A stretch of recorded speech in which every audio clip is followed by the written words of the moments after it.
So things like textures, patterns, elements, and icons, these are the little subtleties, things that are often overlooked but can be the differentiating factor that makes your brand unmistakably and authentically you.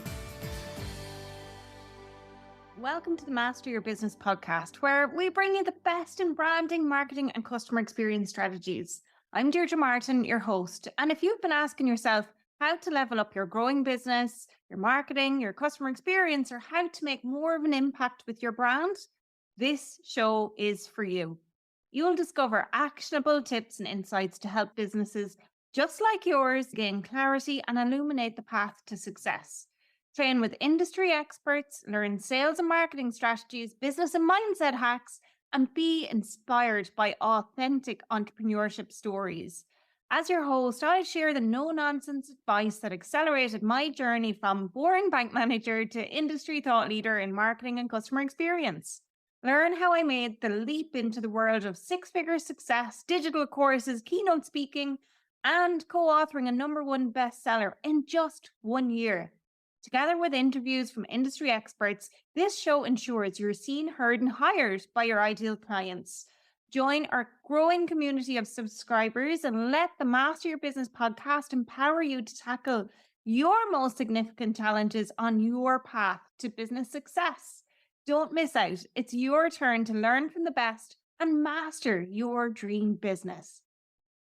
Hi, everyone, and welcome to the Master Your Business podcast. I'm Deirdre Martin, and today we are talking about the importance of brand guidelines for professional service providers. First and foremost, let me just say that if you don't know what brand guidelines are, you are not alone. I had no clue what they were when I started my business, and I kind of got it as a personal brand, but I didn't really fully understand what they were as a business until I started my own business. And also, let me just add that there are many highly successful businesses out there who have never or will never ever have a set of brand guidelines. And for me, I was so lucky because when I started my business, I spotted a course online which was to do with brand and marketing. And that was within the first 2 or 3 weeks of me starting my business. And that honestly set me up for success when it came to my brand and made me so passionate about branding. So much so that if you look at what's evolved within my business and that passion that grew from brands, it's now a core aspect of what I do. It's a core element of my framework that I use with my clients. Have I made mistakes with my brand? Oh my God, heck, I have made countless mistakes with my brand. And I'm probably on like iteration number 3, if not 4 at this stage. And that's perfectly normal, especially in the early stages of business. And if you're like me, I started my business in January of 2021. We were mid-pandemic. So if you started your business before the pandemic and it's completely evolved, well, then the brand guidelines you had before are probably not as relevant or up to date now as they could be if you haven't done any work on them. But even if you started during the pandemic, I've no doubt that things have changed for you. So you might be going, Deirdre, you're talking loads about brand guidelines, but what exactly are they? So let me explain.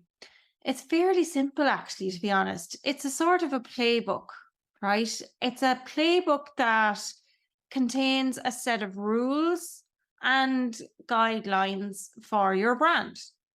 They define the strategy, story, and style of your brand, which basically means that they cover everything from your brand's unique selling points, your offers, your logo, your color palette, to its tone of voice, style of photography, and tons more. And if you're a professional service provider, I want you to know why these are so important. So I'm going to give you a few reasons here. Firstly, your brand guidelines actually help you achieve your business goals. Yep, they do, because they set out, who your target audience is, where those people hang out, what their pain points are, and then how you are going to position yourself as the solution to your target audience's problem. They had to create a consistent brand identity and message across all channels. And this means that your brand is will look and feel the same no matter where your customers see it. So whether that's on your website, like, or social media, in print on a brochure, or even if they meet you or one of your team in person, let's imagine you have a uniform. It's that sense and feeling they get from you.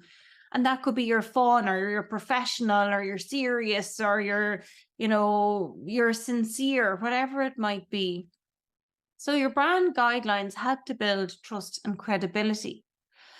And when customers see that your brand is consistent, when it's well defined, they're way more likely to trust you and to do business with you. So, how do brand guidelines make you more trustworthy? Well, just think about how much more professional you come across when people land on your website after maybe being on your social media pages or getting a brochure or something like that from you. Subconsciously, they don't know something, but what they recognize is that this is the same brand. The message I read over here is the same as the message I'm reading here. So it makes sense because it has that cohesiveness as opposed to it being polar opposites. And when you have brand guidelines in place, another advantage is that you don't have to waste time and money making decisions about what it's going to look like every time you go to create new marketing materials. And like if you think of Instagram, for example, Instagram is such a visual platform. Now, I know loads of people are posting reels. Some people have covers on their reels to tie in with their brand style, and others don't bother with them. But even the font and the colors you use for your fonts, the type or style of font that you use, all of that should be consistent.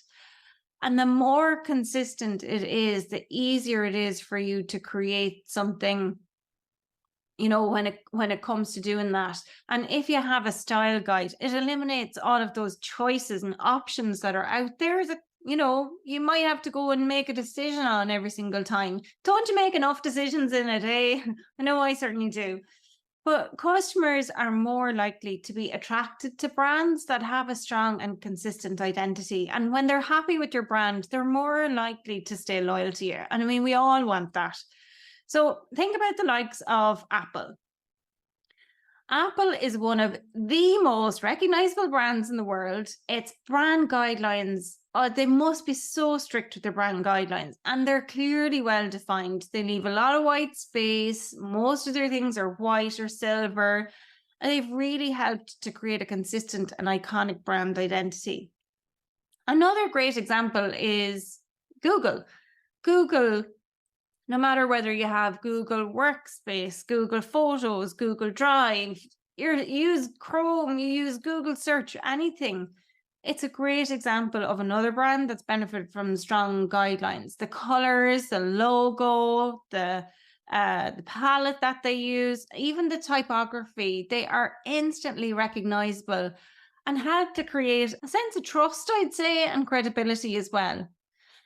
One of my all-time favorites is Nike. I love the Nike brand, and it's known for its bold and innovative branding. Its guidelines are flexible enough, and you can see it if you look at their websites or their ads or anything like that, because they always seem to be experimenting with new ideas, but at the same time, they still seem to be able to manage a sort of a consistent overall identity.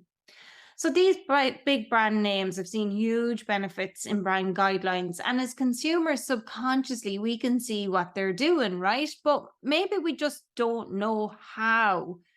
How they're doing it is with brand guidelines.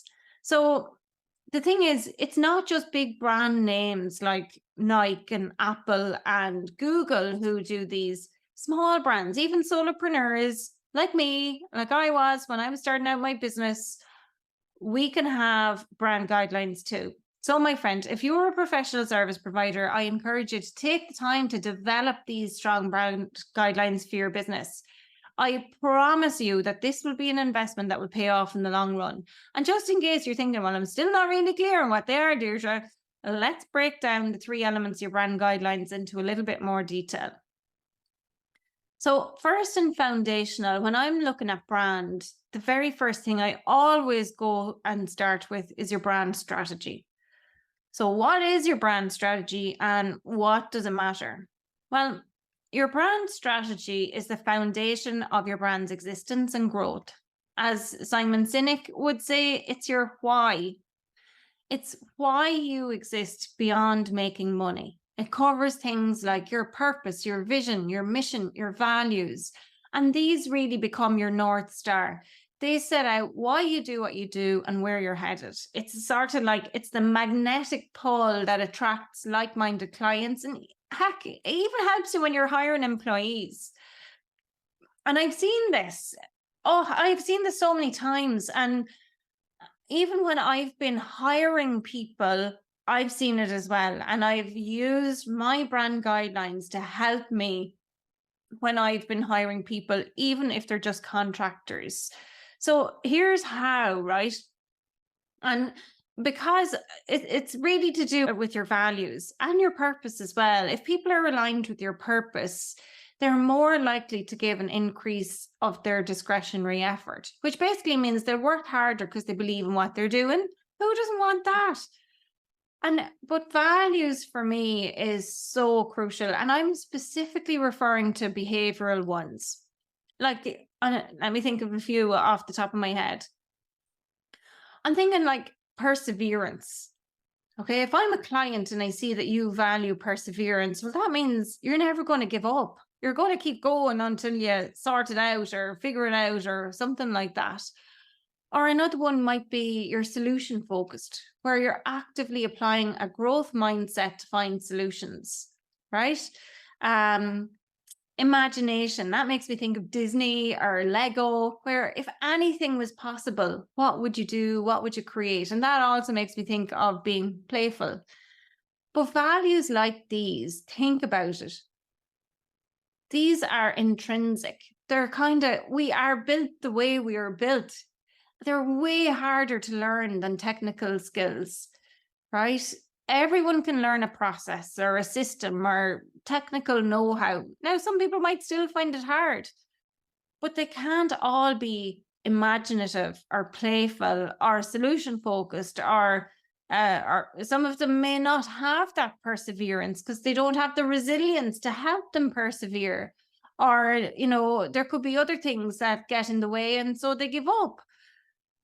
So hiring the right people, when you're hiring the right people, the questions you're asking, the questions should be aligned to trying to determine if these people have the same values as you or have the values that you want to portray from your business so that your customers get that sense from you. It's so powerful. And so what I'm saying is, hiring the right people can come down to how clear you are on your brand strategy. It's as simple as that. And it's bloody hard to find employees right now, right? It's an employees market. People are not moving. They won't leave unless it's for incredible money. And then it's so hard to get the right people. But this is one of the crucial aspects as to how you'll find the right people. And your strategy, as I mentioned, it also covers your ideal clients. And by that, what I mean is it clarifies who they are in terms of things like their demographics, their age, gender, their geography, where they live, all that sort of stuff, their marital status. Those are demographics. They're not really all that important. Or even if you're B2B, it can be your business's demographics in terms of how many employees are there, what's their turnover, that sort of stuff. But psychographics is so important. And psychographics are things like where they hang out, what's their buying behavior like, and that sort of stuff. The kind of information that they'd want to know about you before they'd actually make a decision. The type of technology they'll use to look at your website or social media, all that sort of stuff. That's really valuable. And when you know that information, when you know who your ideal clients are, where they're going to hang out and what they need, then you can really best position yourself as the solution. Right? So in your message, in your marketing, when you're on social media, you are positioning yourself as the solution. But you can only do that when you're really clear on this. And I know you've listened to the episodes before and I talk about your ideal clients. It always comes back to that. It always comes back to that. And it makes total sense, right? Tell me it does. I'm sure I know it does, but I want to hear it from you as well. So I don't know about you, but A lot of clients I work with have struggled to determine why people should choose them. As in, they might offer a service and there's tons of competitors in the marketplace. And when they go to say what their unique selling point is and all that sort of stuff, it's so weak, right? They have very weak positioning when it comes to determining what that USP is or what benefits the client is going to get if they work with them. And I often hear things like, we go the extra mile. We're very trustworthy.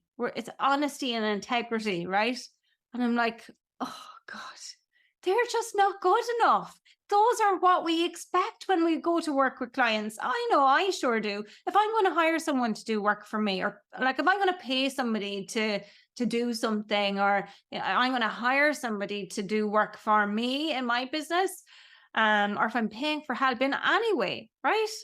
I damn well hope that they'd appreciate my business enough to be honest, to be integrous, to be trustworthy, to be dependable, and if need be, that they might go out of their way a little bit to help me out. So, setting out your brand guidelines can help you figure out your unique value, especially if you get help with doing them. It can help you figure out your place in the market, and it can even help you learn more about your competitors. So, think of it a bit like your map or your compass in the crowded marketplace. Now, another element of your brand is your brand archetype. Now, your brand archetype, I kind of describe this, it's a bit like a personality type. If you've ever done a personality test in your life, or done a Myers-Briggs personality test, or the disc profiling, or one of those insights things, that's sort of like what a brand archetype is. It's based on a theory created by Carl Jung, who was around in Freud's time. That's how far back this goes. And really, what it helps to determine is, what is your primary personality? What is the feeling you're looking to portray? Even the archetype of your clients, you can figure out as well. That influences your brand style and your brand story too. Which leads me into the next leg of the stool, if you want to call it that, or one of the other pillar elements of your brand story, which is your brand story even. And essentially, this is your brand story is the narrative that makes your brand memorable. Like, you should be able to say in one short sentence or even a few words what the underlying narrative of your brand is. And then the goal beyond that is to get absolute clarity in terms of how you're going to communicate that message with the world. So your guidelines will cover everything from your tone of voice. So what I mean by your tone of voice is that it's not the pitch of voice that you use is in very deep or very high. It's the tone of voice is whether it's friendly, professional, formal, serious, funny, quirky, snarky, witty, you name it. It's how you communicate your essence and establish connections. So here's a really fun thing I'd love for you to do. And I want you to tell me the answer to this. I'm going to ask you a question, right? I want you to tell me the answer. If your brand was a celebrity, who would it be? So think about all of the celebrities out there and how they sound and which ones you like and which ones you don't. But if you could have a celebrity fronting your brand and talking about your ideal clients, the problems you solve, who would that celebrity be? Mine is Oprah Winfrey, right? I love her candor, her empathy, her influence. She coaches people to really get the most out of the conversation and like comes out with some fairly things that, you need your big girl pants on for. But I love her down to earth approach. And that's the tone I try to apply in my brand's communication. So which celebrity would your brand sound like if it were a person? Let me know. Send me a DM on social, or if you're on Spotify, you can answer the question. Let me know. And I can't wait to see the names rolling in. I've had clients who've been like David Attenborough, Jennifer Aniston, Warren Buffett even. I've had somebody who sounded like Warren Buffett. But anyway, so a few other things in your brand story are a brand word bank, particularly helpful, a jargon buster, especially good if you're in a data-driven sort of environment where you use a lot of technical language, your tagline for your brand, and a one-liner. There's more, but these are kind of the top ones that I'm thinking of. These all help you to simplify the language you use, eliminate industry jargon, as I said, and make your brand overall become more approachable. Your one liner, for example, like that's the zinger, that's the thing you want everyone to remember when you engage with them or meet them. And one of my favorite parts of this whole brand guidelines aspect is your brand script. So your brand script, then it's kind of like a bio or something you might read about on someone's about page on their website, for example. And in the brand guideline playbooks that I create for clients, I use the story brand framework to create your brand script. So it answers some questions. The questions being, what do your customers want? What is the primary problem they have? Why are the right company to work with them? The top 3 or 4 steps that you take to solve their problems, the call to action you use to direct them towards action, what success looks like and what failure looks like. And one of my clients said to me, oh my gosh, Deirdre, if I never see you again after this session, it'll have been worth every single penny. And like that was our first session. It was great feedback to get. But other clients have said doing this work on their brand strategy and brand story that they have gotten so much clarity about their business, so much clarity about how to communicate about their business, how to make things easier to explain internally as well as externally to their clients. And those are the things that have led to them improving their marketing and then getting results in, getting clients in, and really delivering above and beyond. So sometimes people intrinsically know this. And if you're a small business owner and you've started out your business by yourself, you know, these are things that are intrinsic to you. They're ingrained in you and built into you like your values, but you may never have stopped to think about, okay, if I've got a team of 5 now, how can I get them to demonstrate all of these things that are so important to me over here?